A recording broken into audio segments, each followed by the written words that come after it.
Welcome to Banta with Toni. Join me as I share stories about motherhood, faith, life, love, and everything else in between.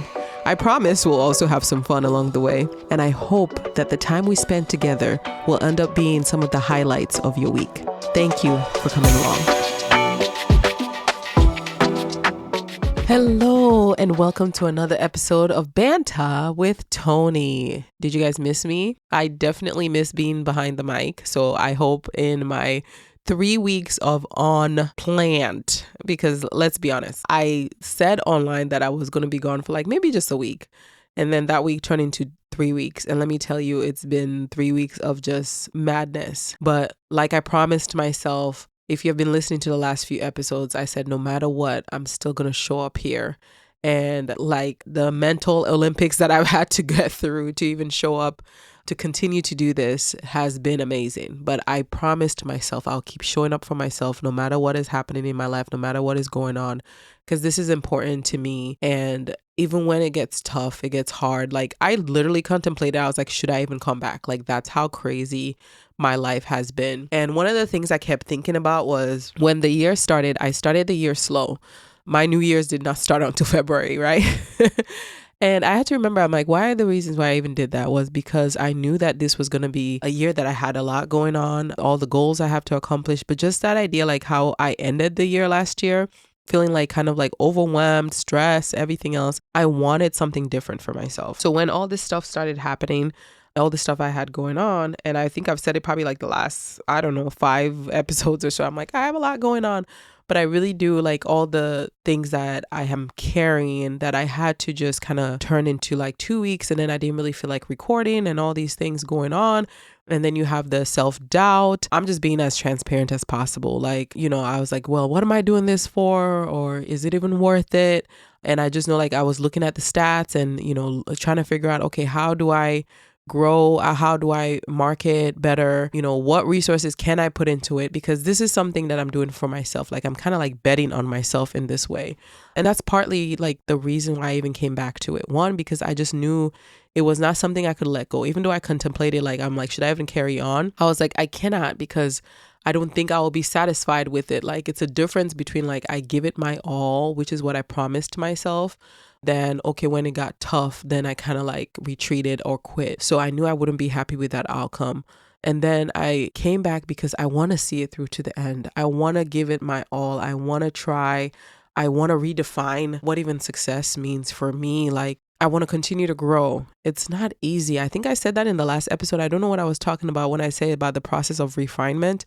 And I've said it to death on this, that I'm always going through the things that I talk about. Like nothing that I'm talking about is not something I'm not going through myself or have not experienced.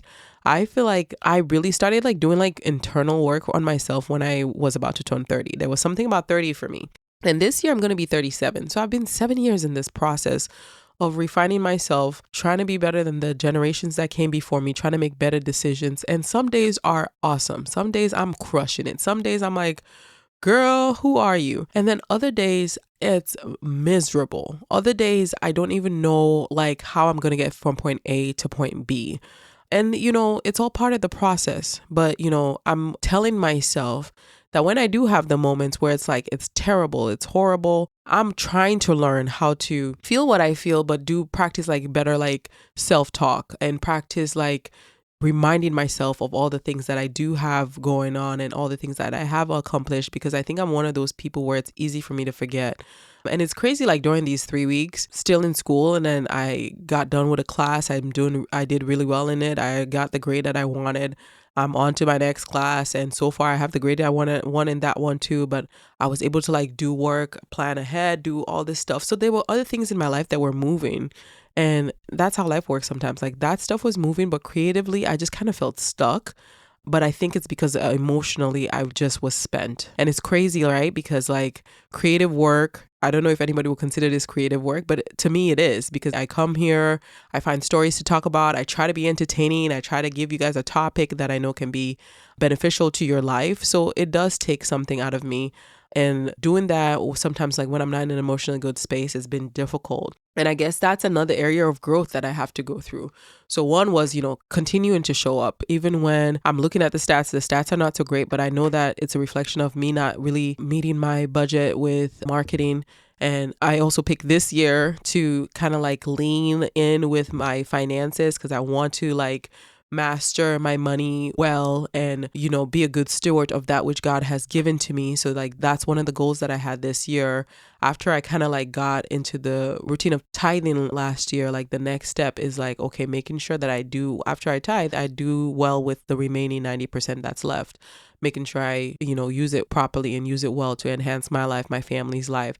I have certain financial goals that I'm trying to reach. So it's crazy like me trying to do that. But at the same time, I know that I have to put money in marketing myself. Like I've said before, I don't really feel like social media is for me. Like I'm trying in that area, but it can get very discouraging in that area. If, like I said, I'm going to be transparent. It can get very discouraging, especially like if you put like a certain amount of budget and say, okay, I'm going to promote this or I'm going to do this, and then it doesn't pan out.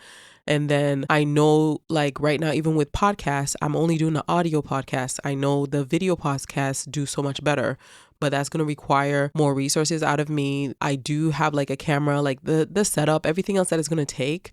It's difficult doing it as a one-woman team. And I'm not at the stage yet where like I have other people at my disposal or I can even afford other people to be at my disposal. That's just the God honest truth. So it's been difficult. And there were like certain things like I kind of was like hoping for last year that I felt like could give me like a little financial cushion so that I could then invest in myself in this way. So those things didn't pan out. And then I just kind of like pivoted, but I didn't really have time to like even process it. So it's a lot of stuff. So it's crazy because sometimes like when you do take a break or when you are still, then all these things come flooding into you. And like I've said before, I'm carrying a lot of things in other areas. So it's just the culmination of everything. So one thing I'm proud of myself during this time that I had away was learning that I have learned how to like kind of put myself first. Like I knew that I wasn't in the right space mentally and I knew I needed the break. I kept playing everything else in my mind. I'm like, I'm going to come back after 3 weeks and nobody's going to listen. And even the stats that I was a little bit stressed out about, I'm like, I'm going to even have less listeners. And that is a possibility. But there's a possibility everybody that's subscribed or everybody that's been routinely listening to me, they'll just jump right back in. And I'm just at the point where it's like, whatever is going to happen is going to happen. Whatever is meant for me is going to happen for me. And I'm just okay with that. Like, as long as I know on this end, I'm not self-sabotaging and I'm giving myself everything that I can give, given everything else I have going on, like doing the best that I can, that will be okay. So like I said, even with the video thing, I would like to do it. But right now it's not even feasible for me given like my schedule and what I have going on. And maybe it's something I can record certain clips like on my phone. I'm still trying to figure that part out, but that's all for me to figure out. It's all part of this journey of me trying to like, okay, how do I make this work? So you will start seeing more posts again on Facebook because my Facebook is somehow attached to even my podcast Instagram space. So whenever I post on Instagram there, it shows up on Facebook. I've debated whether or not to even leave that on or take it off. I don't know. It depends. We'll see. But I'll try to be posting more leading up to like when the episodes come up and I'm just going to try. And then who knows, maybe one day the podcast will grow enough where I can hand over, like I would love to hand over like the social media marketing aspect to somebody and be like, here, make with it what you want. Like you tell me. Because I'm over it. I don't have the capacity. Like everything else that I just can't. I just cannot. But I'm happy to be back and I hope you missed me. And of course, the week that I decided to come back, I'm feeling under the weather. Isn't that how life works? Like it started with a stuffy nose and I had a terrible night's sleep last night. I can't breathe and I just feel horrible. But I was like, you know what? Whether I feel great, horrible, in between, whatever. Today, I decided I was going to record and it needed to happen. So here I am. While I was gone, I might be gone, but the world keeps moving on. Maybe that's a lesson if nobody understands that yet. Like the world will continue to move on. No one person is that important. That is like, world stop. No, the world ain't stopping for you. I don't care who you are. No, the world will move on. So while I was gone for my little hiatus, the world was moving on. So I have a lot of like stories and I have to even like spread them throughout the different episodes that I'm trying to record now that I'm back. But the first one was that Oscar Gold party. by Jay-Z and Beyonce. And I just wanted to take a moment for all the youngins of Hollywood that showed up. I think I saw Thames had posted a picture. Kiki had posted a picture because like Thames, Kiki, Lori Harvey, like it was just young Hollywood. I think Victoria Monet was in that picture too. Like it was just a beautiful thing. That gold party should have been called the Black Party because every picture I was seeing more of the Black folks of Hollywood than anybody else. And everybody ate, as the young people would say, ate. Everybody was eating. Everybody ate. Temilade was just giving you effortless chic. I mean, as she always does. And everybody looked beautiful. I loved all the pictures. Like, I liked that picture that was just like the young girls of Hollywood. And, it's almost like the change of the guards. Like, these are the new ones that they are, propping up and that they're going to be coming through. I think I'm trying to remember everybody that was in the picture. It was Normani. I think Normani was in that picture too. And then I had gone on Normani's page and saw her and her boo. I guess I was under the rock of, I don't know, Gibraltar or something, because I didn't even know that she was dating like an athlete. And then just last week, there was an announcement that they're engaged. I was like, okay, I guess I was... Because I was like, who the heck is this? I think I commented under her pic, like, who this, Harper? Harper, who this? What's going on? And then I look it up on Google and it's like they've been dating since 2000 something. I was like, oh, Lord. I'm late. Hello. What did I say earlier? 55 million things going on. I don't know who is dating who. Okay. So happens when I go on social media. And that's one of the things too, like while I was gone, I think I'm trying to have a better relationship like with social media. So I'm crazy. I know I started another social media account, but I kind of like the vibes over at Lemonade because it's like more laid back. I don't feel a lot of pressure. Of course, now I'm going to say it on here. So I don't know why I just did that because I actually wanted to hide under the radar on my Lemonade. Like, I feel like that's the place that I can truly like just post things, not care. I like the fact that I can see the impressions and that's really what I go based off of. I'm like, oh, okay. This video, I post videos sometimes. This video or this photo got this many views, this many people interacted. It's kind of like a testing ground for me, but it's not a lot of pressure. I don't know what it is about Instagram. Instagram gives me a lot of anxiety. And I felt like with Lemonade, it just was like eliminated. And it's crazy because it's a lot of the same content I'll post on Instagram that I'm actually posting on there now. But I think it's something about the fact that it's not known to everybody. I don't feel a lot of pressure. I like to hide. I'm a hider. I like to hide. So I feel like Lemonade gives me the ability to kind of hide. Like I would like to stay hidden over there. I don't want the pressure of that. Other places I've learned to like just take it as it comes. Like Instagram at this point, I'm past the point of like embarrassment. Like I post a picture, 3 likes, don't make no difference in my life because I'm like, I don't know the algorithm. Algorithm don't know me. Algorithm don't like me. I don't like the algorithm, no way. This is not my cup of tea. And like I said, one day I can hand it over to somebody and I cannot wait for that day to come. Until then, I'll post what I need to post, but I'm like, whatevs. Threads the same way. Like Threads is attached to Instagram and like I'll be posting on Threads and like no interaction. I'm like, what in the actual? Okay. Then I just got to the point where I'm like, whatever. I think maybe that's what I like about Lemonade because even if I don't get a lot of likes, I see how many people see my stuff. So I don't know. I think that does something for me. I think Instagram started implementing that now. So I'm sure they're trying to, they're always trying to cover all their bases so that way they never lose their audience to somebody. But I think Instagram started showing you now the number of views too. Or maybe it's just my account that sees that. I find that interesting now because I'm like, oh, okay, this many people saw it, but only this many people interacted. Okay, that's fine. And I have been seeing these videos on TikTok where like people are still, I'm like, it's 2025. Are we still running this narrative where it's like, oh, all your friends see all your stuff, but they don't interact with it, but then they interact with celebrities' posts. It's tired. It's 2025. Let's get over it. Nobody owes you their interaction and you don't know what's going on in people's lives. You might just be creating content that they don't care for and should they participate just because they're your friend?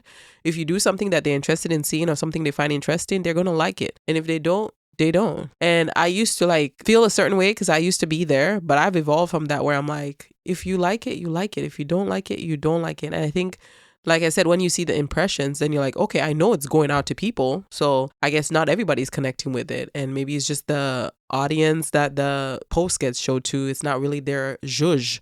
So maybe you eventually, I don't know how to hijack the algorithm to then put me in front of the people that will zhuzh with my zhuzh. But I'm tired. I don't want to figure it out. I'm trying to pass my classes right now. I don't want to figure it out. So yeah, I have like a class that I signed up for. It was a class workshop, whatever it is. but I haven't even had time because I'm actually studying for real classes to really go through it and like implement some of the things. So maybe like when I have a break, if I have a break this year, I highly doubt I'm going to, but maybe if I have a little break, I might, look at it and kind of go through stuff and see if there's anything I can implement. Because I do want things to grow. I do want things to be different. I think I'm just frustrated. So I'm kind of like giving up because I'm frustrated. I don't know. But anyways, back to the gold party. I don't know how I sidetrack. I'm like the biggest sidetracker. Like, do you guys have a hard time like keeping up with me sometimes? Because I go off on a tangent, and this is real life Toni, because in real life, I go off on tangents too. But anyways, gold party should have been black party because everybody that was black and excellent and great and fabulous and whatever was there. So it was a beautiful event. And of course, it's Teyana and Mufasa. Oh my gosh, that picture. I have seen reports of people saying that it's like they're officially coming out, but I've not seen anything outside of that. I know like throughout the award season, there have been many pictures of them kind of like being close to each other. So maybe they're friends, maybe they're dating, but maybe, I don't know. Maybe they're seeing each other. They see each other. Maybe they are, but oh my gosh, like they are too pretty of a couple. What kind of prettiness is this? Like, she is gorgeous. We already know. Bone structure on fire. Body dirty. Okay. Vocals on point. It's kind of weird. Like, I love Wake Up Love, but like that has like her ex on it. So like sometimes like when I listen to it, I'm like, I'm over here like catching feelings for her. Like, what the hell?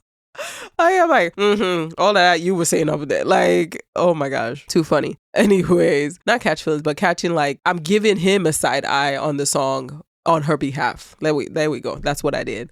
And I'm like, wake up, love. Yeah. That was such a good song. So like sometimes you forget like, okay, this girl, and then she that dancer too. You've seen all her dance moves. Yeah. But I don't know what workout routine that she does and what diet she follows. Cause they say diet is 80 and workout is 20. But whatever diet she follows. And then that would be like the person that would be like, I ate fried chicken and I ate gummy bears. What? Excuse you? Yeah, I eat fried chicken and gummy bears. I don't know. Okay. All right. That's great. I feel like that's what she would say. Or else by now she would have come out with like some workout stuff. It's never too late, Teyana. I need you to come out with some workout clothes and some workout videos. Even if it's not workouts that you do, we're going to buy it because you have abs. That's the same thing with Sierra. Back in the day, I'm like, Sierra, just come out with some workout stuff because Sierra also has assets, So same thing, because she could dance her butt off too. But Teyana and Mufasa, Teyana and Mufasa thing, we don't know. But there are many girls who have cried because they feel like they've lost Mufasa to Miss Taylor. And yeah, like I said, they just look so good together. Come on now. One of y'all got to be ugly or something. How can both of them be gorgeous? How's that working? And Aaron Pierre, do I feel like he's good looking? Of course. Do I feel like because of the moment? Yeah, he's having his moment. So it's like, Aaron, Pierre, oh, love, what's up, man? That's Mufasa. Yeah, he looks good. He's having his moment. What's next? What else? Oh, so on the other side, because, we cover diaspora news, but we also cover news on the continent. Priscilla Ojo and her man, Juma Jux. I was like, wait, Juma Jux got married. They tied the knot. So everywhere I was on Snapchat. I was on Ticking and Attacking. It was all over my feed. I like her relationship, like with her best friend. And then I don't necessarily know if they're sisters. I think they're just really good friends.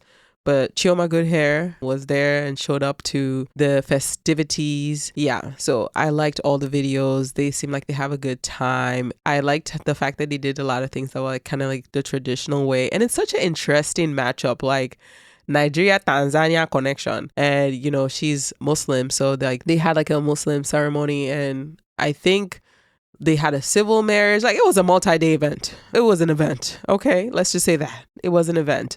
And the fashions were fashioning. Her hair was laid. I mean, if Chioma is saying that's my sister, Chioma, good hair. So anybody connected to her must have good hair.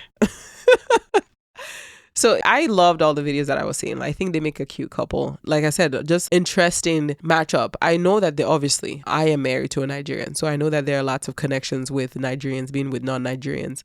But in the past, I've just known a lot of Nigerian girls. I think the men have been more willing to step outside of their Nigerian culture a lot more than the women have been. That's what I'm trying to say. Usually it's like the Nigerian man is married to like an African American woman, or a Nigerian man is married to a woman from another country. But sometimes it's more difficult or rare to see the women like being the ones that are married outside of the Nigerian culture. I hope that makes sense. And in the past, like when I have interacted with like certain Nigerian girls, they will say, oh yeah, I'm waiting for somebody that is, you know, my tribe, that is part of my village, that is, so they have probably more requirements, like where they would prefer to stay within the Nigerian community, where I think as the men are like, sow my oats. I will go far and near and wide. I will go to the depths of the earth.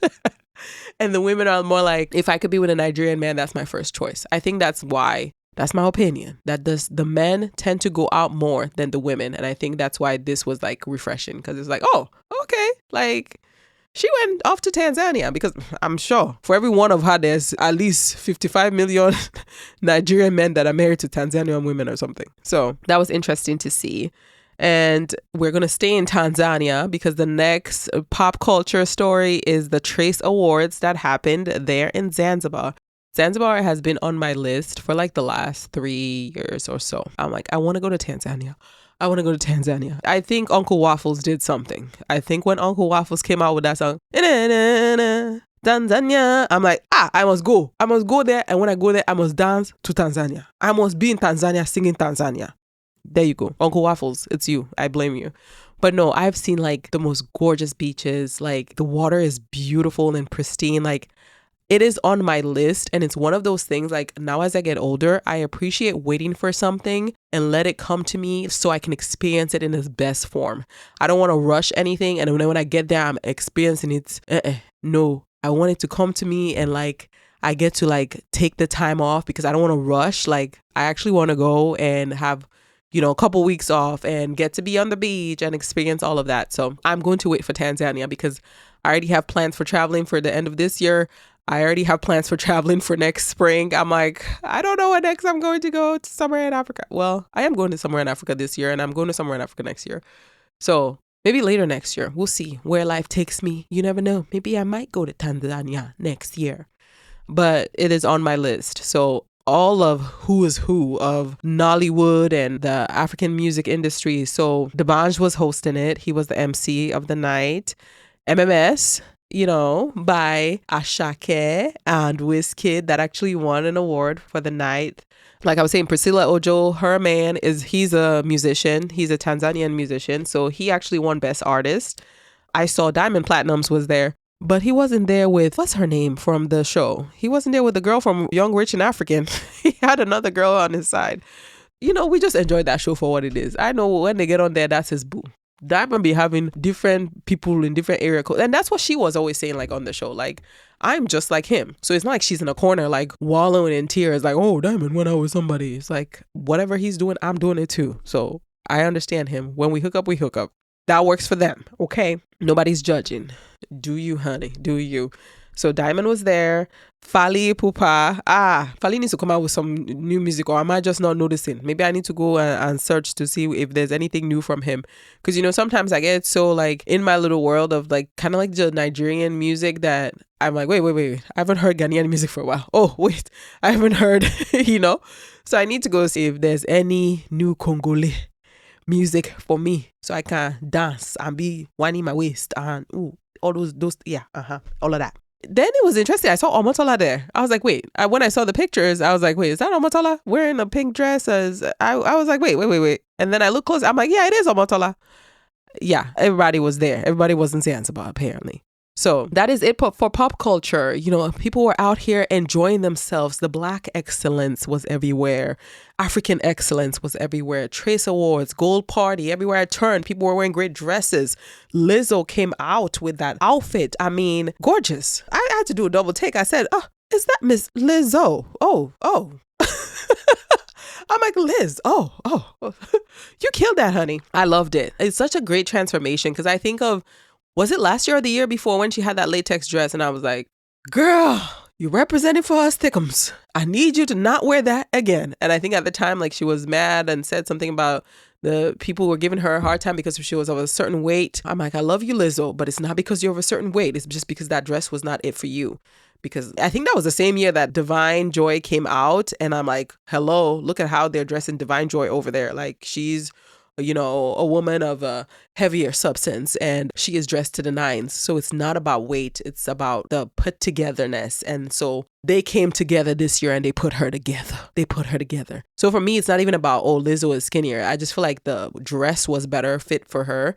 Because even now, like in her weight loss, she looks like a typical, like what, maybe like a size 12 or 14 or something like that. So like she looks like an average woman. Like that's what I'm trying to say. And according to fashion industry, average woman is still considered plus. Please, I've been plus since I've been plus. I'm losing weight, but I'm still plus. Plus a plus. It's a plus. So you follow American beauty standards, you know it's nothing but carrots and celery. Please, God did not bring me on this earth for that. I will not just live on rabbit food alone. I will eat and eat with purpose. I will eat what I desire to eat. Okay? And we'll take care of the rest later. But no, dog. It's a no for me, dog. I'm gonna need my rice. I'm gonna need my rice. Okay? I need that. I need that in my life. But yeah, it's not even about the weight. It's just, yeah, they put her together from head to toe.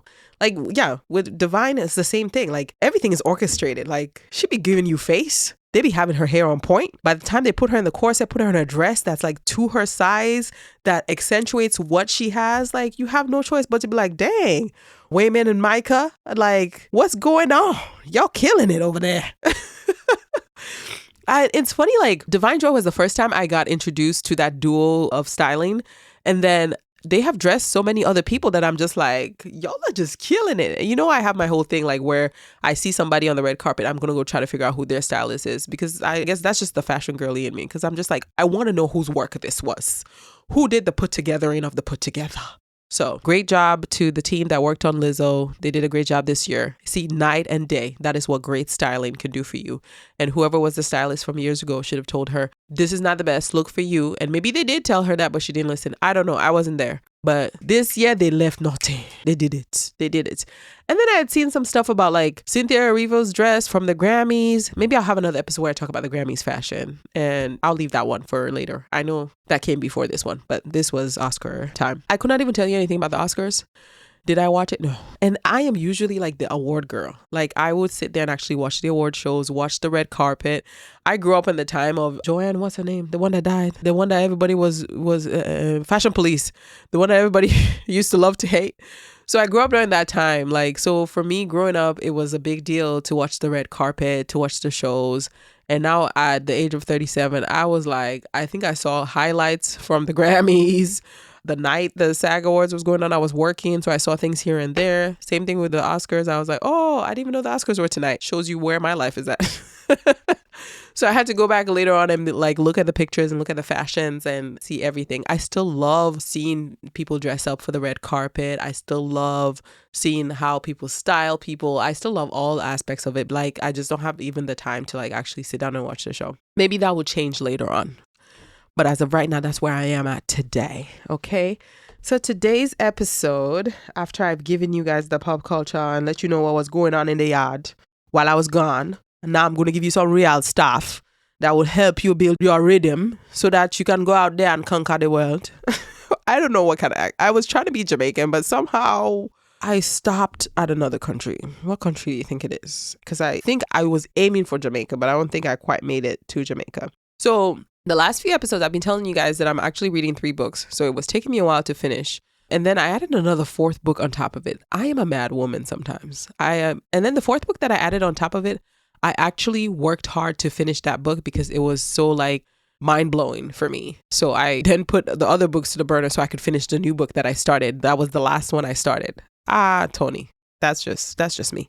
So I've been reading this book by Christian Neff, and I shared it about self-compassion. And, you know, one of the things, like I said, when I was going through the time of me being off, I think I just felt like I was reading that book at such an opportune time because I'm like, I need to practice self-compassion right now.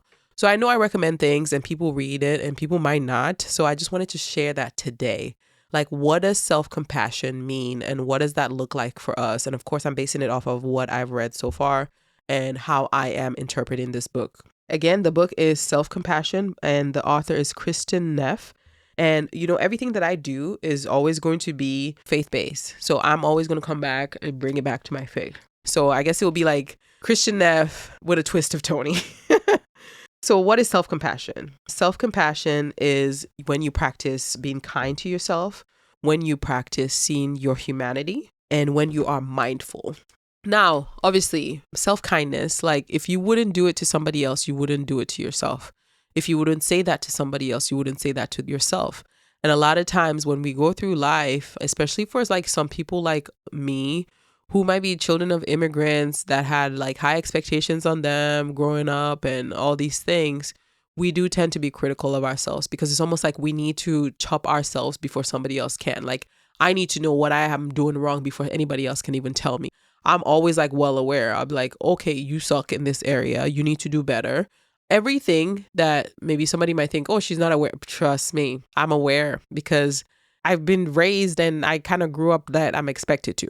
So it's like everything that's negative that I'm doing wrong, I'm already always like hyper aware of it. So then when I'm practicing self-compassion, I can acknowledge it and be like, okay, Toni, your time management sucked today, but why did it suck today? Okay, maybe your energy is not that great. Well, why was your energy not that great? You didn't rest well. Well, when you don't rest well, can you expect yourself to be more effective during the day? No, you can't. Okay, well, why didn't you rest? Maybe some emotional stuff was going on or you just had a hard time. But either way, it's like going through that process of trying to like understand yourself better. So then you're like, okay, well, I didn't meet my own standards to this degree, but this is what I had going on. And it's not to make an excuse, but think about if you were talking to a friend.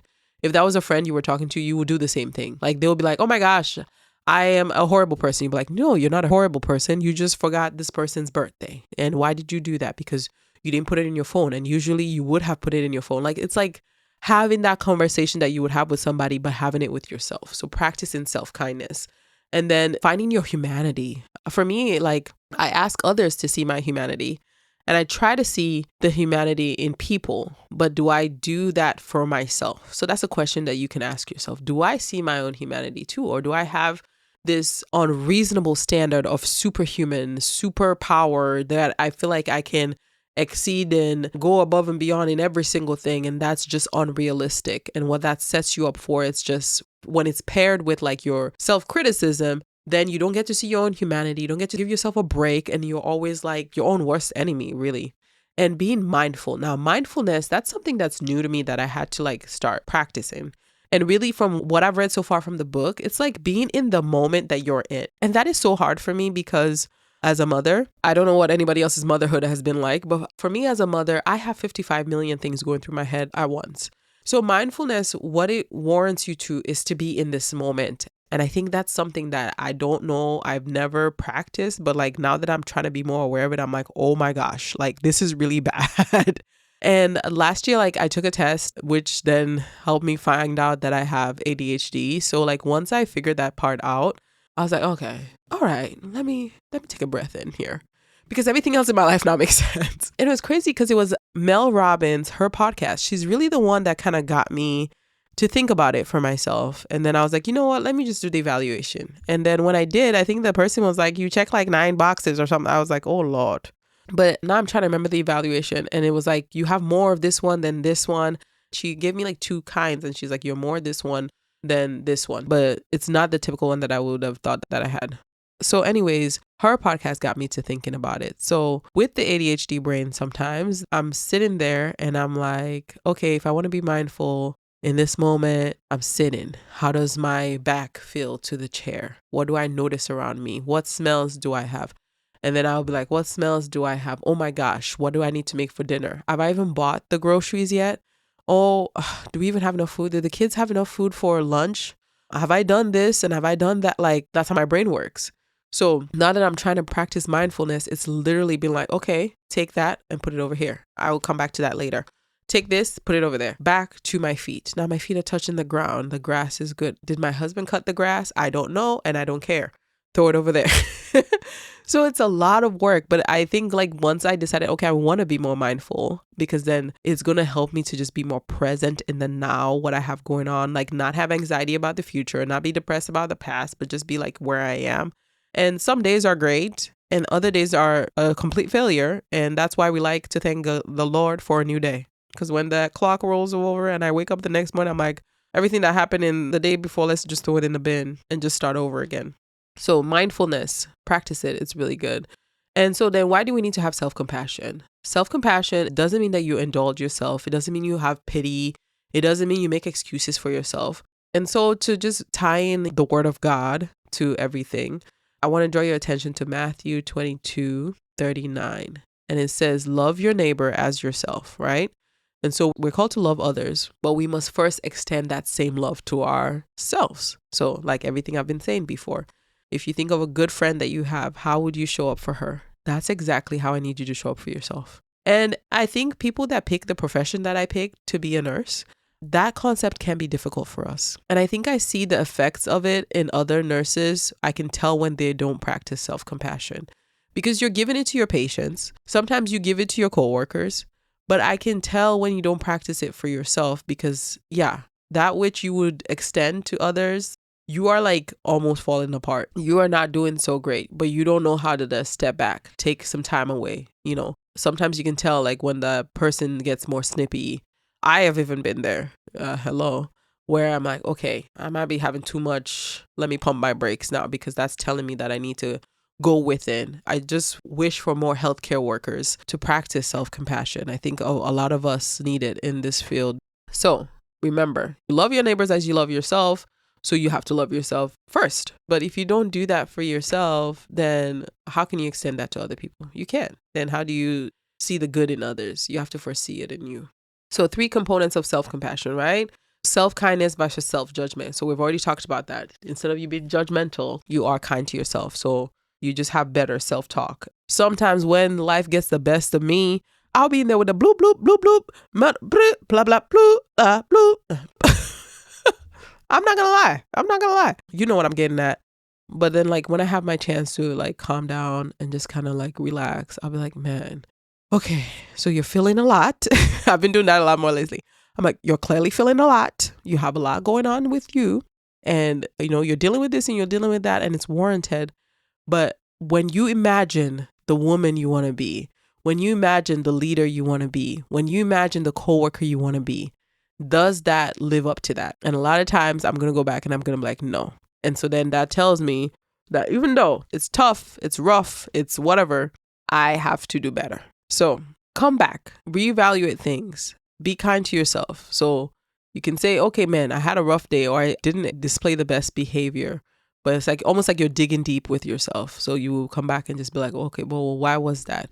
Is that who I would want to be? Like, yeah, because you would say that like if your kid was behaving badly, right? If your kid was behaving badly, when you come back, you'll be like, well, you made this decision. Yes, even though this was presented to you, is that the kind of person you want to be? Didn't you say you want to be somebody that's kind and generous? So it's literally like you're having that same conversation with yourself. And so practice that. And whenever you fail, which is something for me I'm always working on, reminding yourself that God's grace is sufficient. Now, some people interpret this all types of ways because I know some people will be like, well, then that means you're always going to make excuses for your bad behavior. But think about when I say people who are like self-critical a lot, it's almost like you forget that you need to give grace to yourself too. So I might have done something yesterday that I regret, that I did not like, but today is a new day. And if it's still bothering me, then okay, I might have to go to that person and be like, you know what, I apologize. I'm sorry, whatever it is. But I have to then let myself go. Even if let it go. Even if that person does not forgive me right away, does not do anything, I cannot keep thinking about that thing that I did 10 weeks from now, 20 weeks from now, a year from now, 2 years from now. Like, no, it does nobody any good. So it's like once I ask for that person to forgive me, I also have to let it go, forgive myself and move forward. And sometimes you have to let it go for yourself before the person can even let it go. But it's you remembering like God's grace is sufficient and failure is going to come and you just get up and you just keep it pushing. So as long as you say, I'm doing my best, God will handle the rest. Oh, look at me there. You see what I did there? It's okay. You can't call me a poet. Poet. Obita. So the next one is finding humanity with others instead of isolation. Like I said, last year for me was the lesson God was trying to teach me of community and what that meant. And I had to even look within myself and say, what have I done to be there for the people I care for the people I love, and it's a difficult lesson because I am somebody that, honey, I thrive in solitude. But I have to learn that isolation is not always the best for me. It's my comfort zone, to be honest. Like, it's my comfort zone. I'm that type of person, I can be in the house rocking with myself by myself for like a whole week. In fact, that's heaven to me. If my entire family say, we're going on vacation, ma'am, we're leaving you at home by yourself. And then that week I don't have work. Hey, you should come and see me. I will be like, ooh, living la vida loca. Come and see me. I'll just be sleeping, waking, take a bath, watch TV show, go for a walk, like just being in my own presence, I don't know what it is. I don't know, but it's like, that's heaven to me. So don't threaten me with, we ain't inviting you. Okay. I'll be like, I wasn't going to go anyways. Okay. Thank you very much. But yeah, I like that I pull my energy from within. So solitude for me, it's not a death sentence. But learning that, in as much as I like to be in my own presence, and I need to be every now and then to recuperate, to, rejuvenate, recuperate, recharge. Even though I value that, but coming to see the value in people, in having a shared purpose, in having community. And, now I feel like when I hear it, sometimes some people are just saying it, but it's like, are we truly practicing it? So again, with the self-compassion, once you have gotten to that place where you learn to love yourself and learn to show up for yourself and learn to be that for yourself, then you can be that for others. So it's the same way, like once you learn how to do that, then you can be like, okay, I can give this person grace because I know I've needed grace every now and then. And sometimes for me, to be honest, like that's the part that sucks because somebody can piss me off so much. They can make me so mad, but I can easily get to a place where I'm like, you know what? Like, that's one of the things my husband used to tell me, like, I do a lot. Like, I will make 500 million excuses for people. And I'll be like, okay, well, I need to give him a chance for this. Or I need to make this because they're like this. And then I get to the point now in this part of my adulthood journey where it's almost like, I don't give a damn about your excuses. I don't care what you got. I don't care if you have 3 legs, one thigh, 2, you know what I mean? Like, I don't care what deficiencies you have I don't care. Because if you leave it up to me, I'll make excuses for you, give you chance after chance. And at some point, I got to cut it off because it's going to be at my detriment. So that one is different. But forming community, being there for people the same way, once you learn how to show up and be there for yourself, then you will have the capacity to be there for others.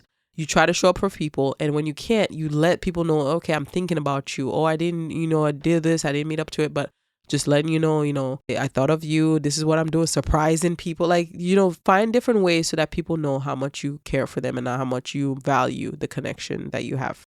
Another one that's hard when you're trying to build that community is reaching out for support. Let me tell you. Whoo, I struggle with that one. I sometimes don't reach. I don't reach out for help. I don't. So I will keep working on that. But just remembering, like, no man is an island. You can go further together. All the sayings, all the African proverbs, you can go further together. You cannot break a broomstick when it's tied to the other ones. You can only break one by itself. Isn't that something like that? You cannot break a broom, but you can break the stick. You get it. We get it. So reach out for support. I talked about last year, like, finding your faith-based community, hoping that people find healing with, some of the traumas of church and people related to the church, and that they do find one that they can connect to and build and commune with people. It's needed. We need it. We are social people. And I think when we're more aware of the fact that one's actions affect so many other people, better decisions will be made on this earth. I try to think about it. I know sometimes, look, we're all not perfect. When I have my moments when I'm bloopity bloop, bloop, bloop, bloop, I ain't thinking about it. But in my quiet moments, I'm like, yeah, that's not what I want for all of us. I don't want it for us. I am part of the us. So I got to do better for us. Okay. So always thinking about us. All right. Mindfulness over identification. So when you have your negative thoughts, they come and go. Like I said, I have my bad moments. My bad moments are not my best. They're not my proudest.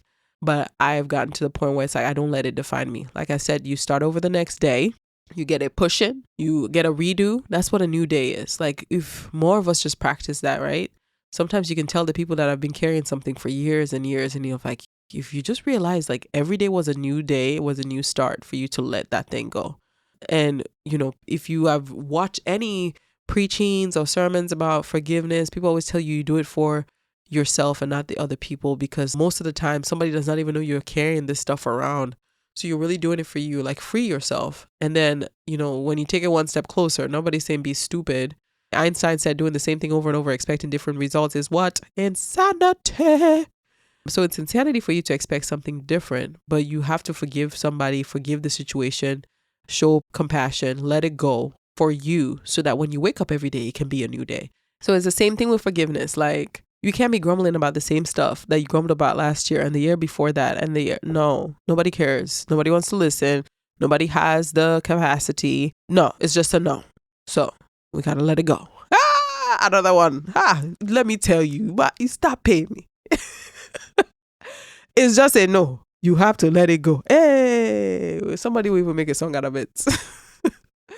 So for our Bible verses that kind of help us with like thinking about mindfulness, whatever is true, whatever is noble, think about those things, right? That's Philippians 4:8. So when you have those moments where the negative thoughts creep in, when the doubt and all those things, then it's like, this is where knowing scripture is good. Like when you have the scripture memorized, because when you're like, oh my gosh, I'm this and I'm that, you can be like, God said I'm beautifully and wonderfully made. Down to the hairs on my head has been planned by him. Like he's a meticulous God.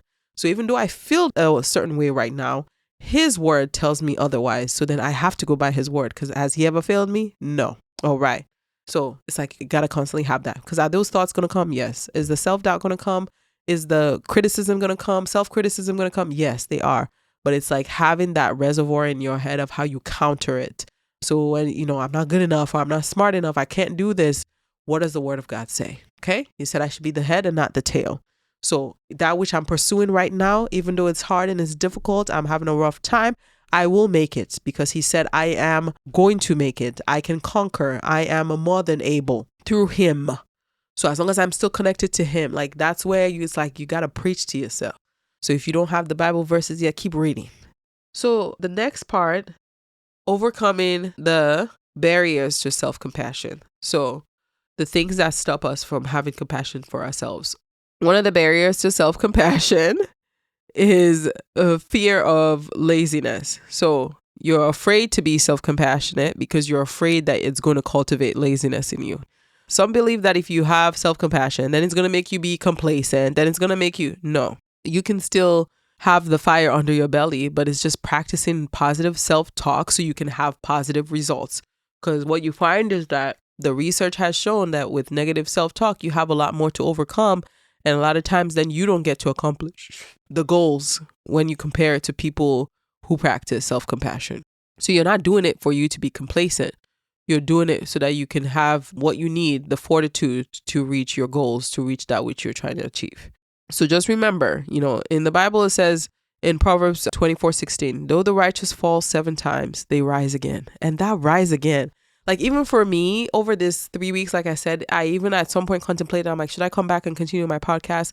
But it was like the rise again. I'm like, okay, so you started this podcast. You said you felt like you had something to say. You felt like you had something to say that somebody would want to listen to. So the next part, overcoming the barriers to self-compassion. So the things that stop us from having compassion for ourselves. One of the barriers to self-compassion is a fear of laziness. So you're afraid to be self-compassionate because you're afraid that it's going to cultivate laziness in you. That's what I was trying to say. Some believe that if you have self-compassion, then it's going to make you be complacent, then it's going to make you, no. You can still have the fire under your belly, but it's just practicing positive self-talk so you can have positive results. Because what you find is that the research has shown that with negative self-talk, you have a lot more to overcome. And a lot of times then you don't get to accomplish the goals when you compare it to people who practice self-compassion. So you're not doing it for you to be complacent. You're doing it so that you can have what you need, the fortitude to reach your goals, to reach that which you're trying to achieve.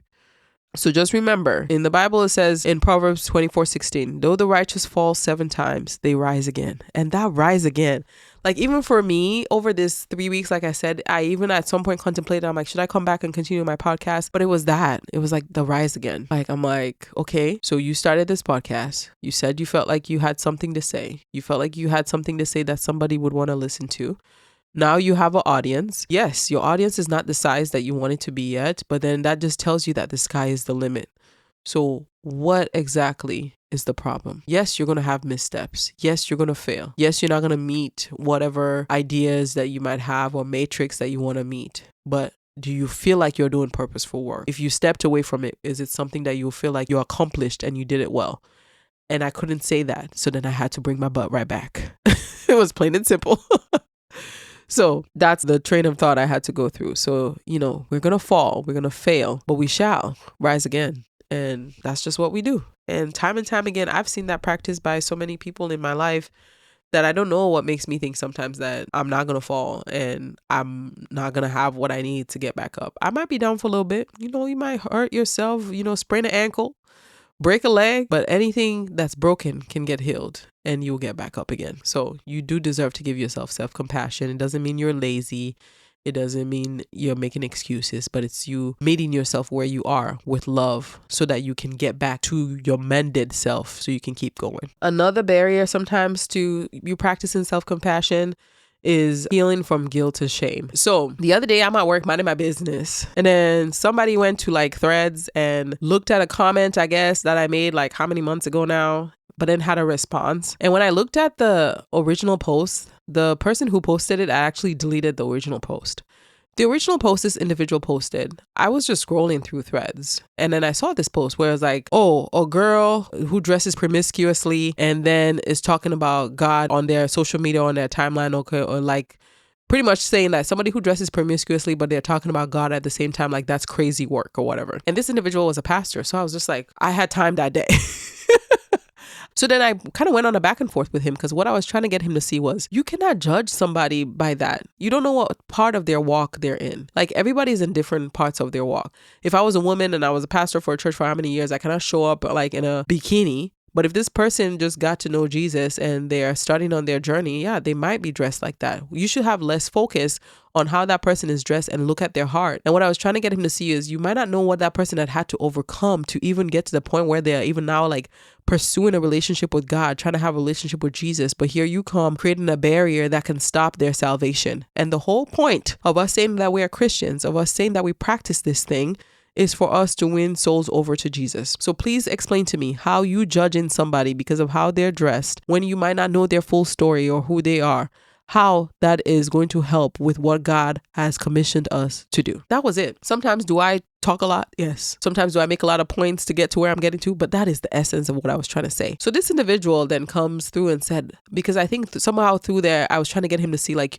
your comment, the things that you were saying, it's like in an effort to shame somebody. And of course, like he was just like, he was doubling down with his stuff because it was coming from like that African mentality sometimes with faith, like I must tell you the truth. They need to hear the truth. So I'm going to condemn them. I'm just like, condemn for what? Like you are a pastor. You should be able to understand that. Like find a way to have compassion. Like, hello, that's what we're even talking about today.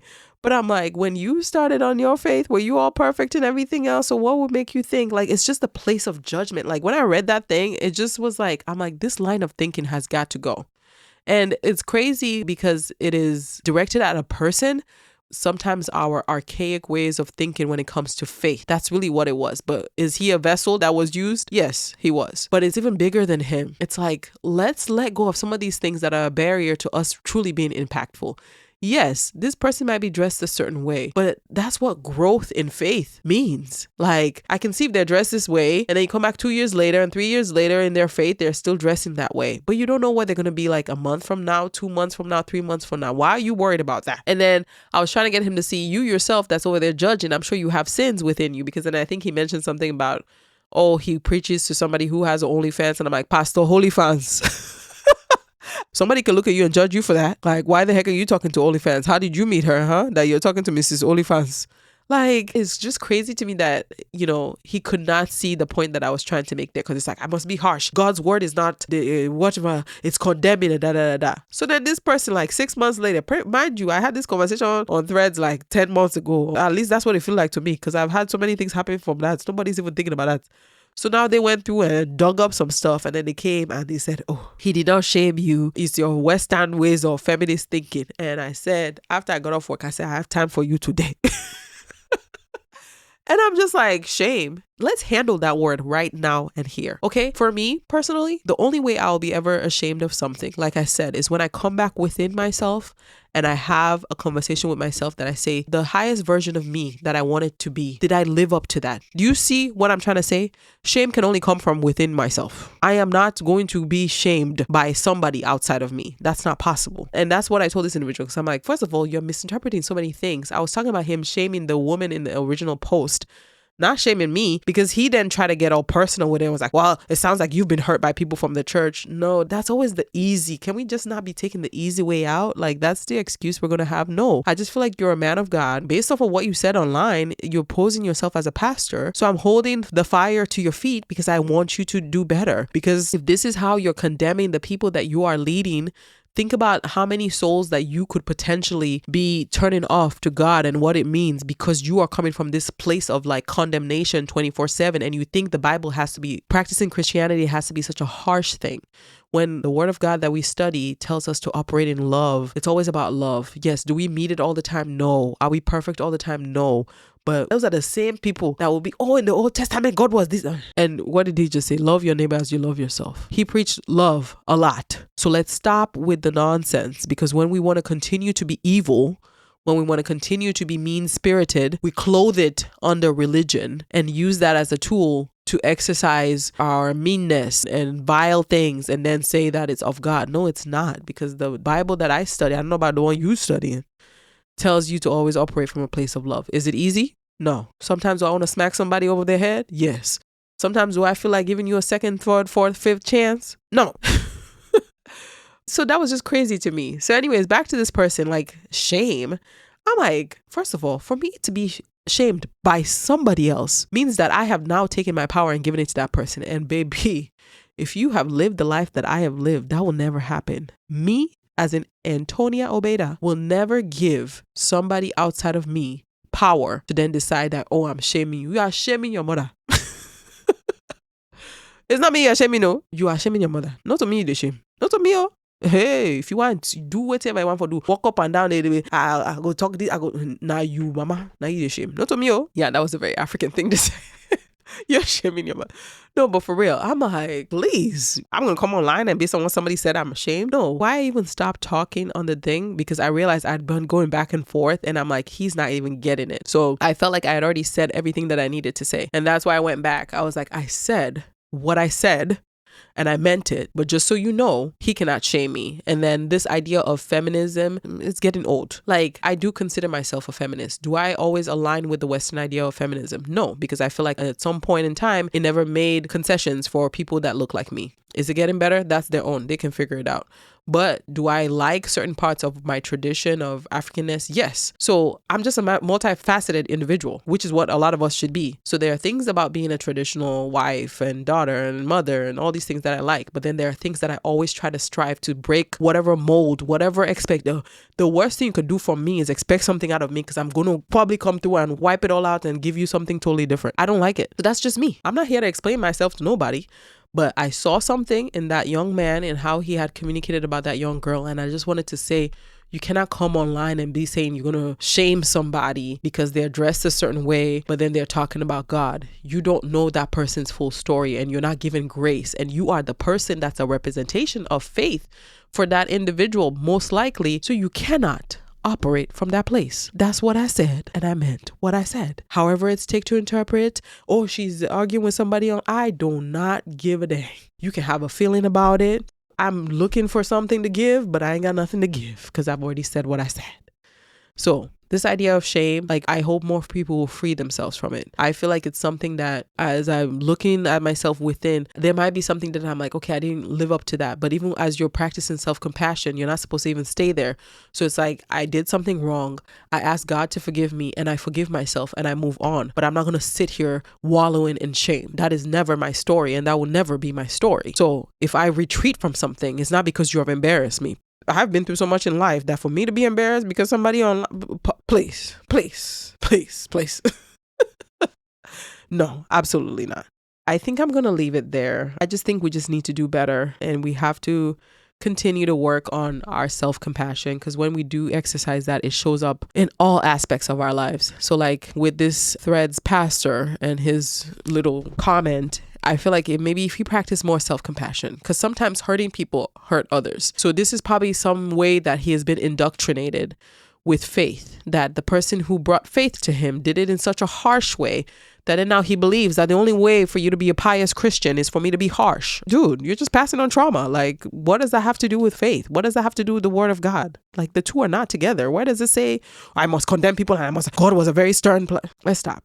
Because even when you go back and you're trying to quote the part where he went and overturned the tables at the temple, yes, that was there, but it was not in a way that was done to then like make somebody feel ashamed for where they are. Like, this is the person who had a woman with the issue of blood touching him and had, Mary Magdalene washing his feet and all these things. Like, what are we talking about here?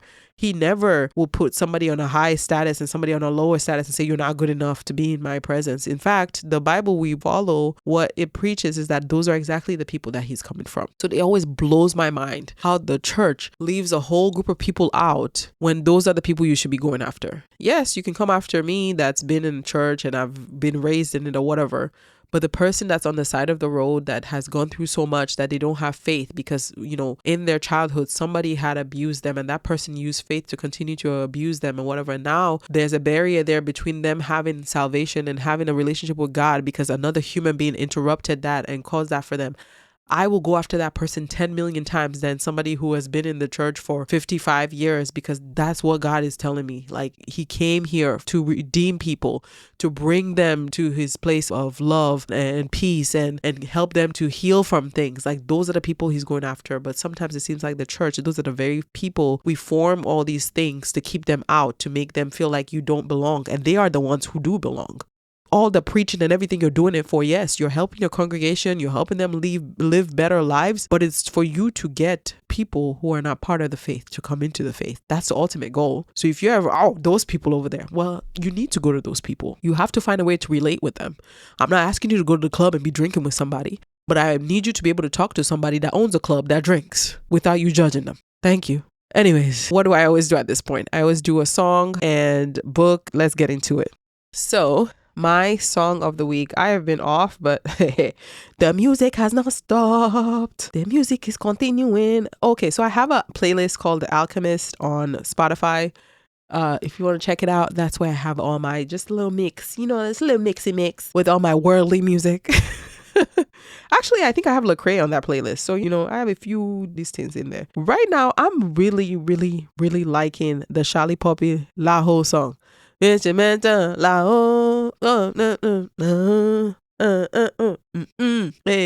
Maserati. Okay, I need to stop. But Laho by Charlie Poppy. He's actually from my husband's side of town, so he's one of their own. He's one